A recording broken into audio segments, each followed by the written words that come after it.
સ્થાનિક સ્વરાજ્યની સંસ્થાની ચૂંટણીમાં ફોર્મ ભરવાની આજથી શરૂઆત થશે। જૂનાગઢ મહાનગરપાલિકાની ચૂંટણી માટે પણ આજે ફોર્મ ભરાશે। આ સાથે 68 નગરપાલિકાની ચૂંટણી માટે પણ આજે ફોર્મ ભરાવાની શરૂઆત થશે। કઠલાલ કપડવંજની ચૂંટણી માટે પણ આજે ફોર્મ ભરવાની શરૂઆત થશે। તો સ્થાનિક સ્વરાજ્યની ચૂંટણી માટે આજે ફોર્મ ભરવાની શરૂઆત થનાર છે। જૂનાગઢ મહાનગરપાલિકાની ચૂંટણી માટે પણ આજે ફોર્મ ભરાશે। હવે આજે ઉમેદવારી ફોર્મ ભરવાને લઈને ભાજપે ઉમેદવારોની પસંદગી પ્રક્રિયાની પણ શરૂઆત કરી છે।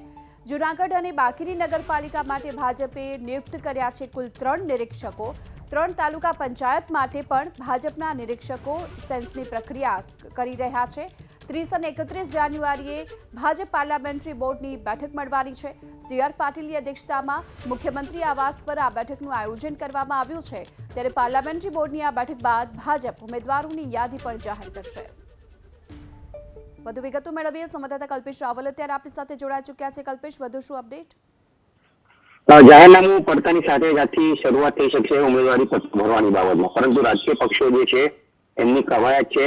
ભાજપ છે આજે વિવિધ નગરપાલિકા વિસ્તાર, બોટાદ, મહીસાગર સહિતના વિવિધ નગરપાલિકા વિસ્તારમાં સેન્સ લેવાની પ્રક્રિયા હાથ ધરી દીધી છે અને પાર્લામેન્ટરી બોર્ડની બેઠકમાં આ નામોને આખરી કરવામાં આવશે। કે રાજકીય પક્ષોના જે ઉમેદવારો છે એક વખત સત્તાવાર જાહેરાત થાય ત્યારબાદ ઉમેદવારો ફોર્મ ભરવાની શરૂઆત કરશે, પરંતુ આજથી પ્રક્રિયા શરૂ કરી દેવામાં આવશે। આ તરફ કોંગ્રેસની પાર્લામેન્ટરી અફેર્સ કમિટીની બેઠક પણ મુખ્યમંત્રીના અધ્યક્ષસ્થાને મળી હતી। બેઠકમાં સ્થાનિક નેતાઓએ મોટાભાગે એવો મત વ્યક્ત કર્યો હતો કે આમ આદમી પાર્ટી સાથે ગઠબંધન કરવા કરતા જે ઉમેદવારો બીજે પક્ષમાંથી હોય પરંતુ તેઓ કોંગ્રેસના સિમ્બોલ પર ચૂંટણી લડવા માંગતા હોય તો તેમને આવકાર છે।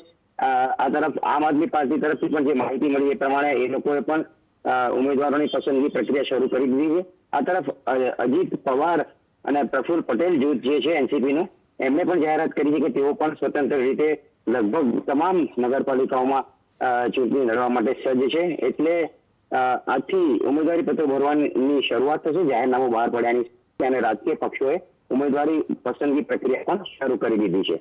જી આભાર આપનો આ સમગ્ર માહિતી બદલ।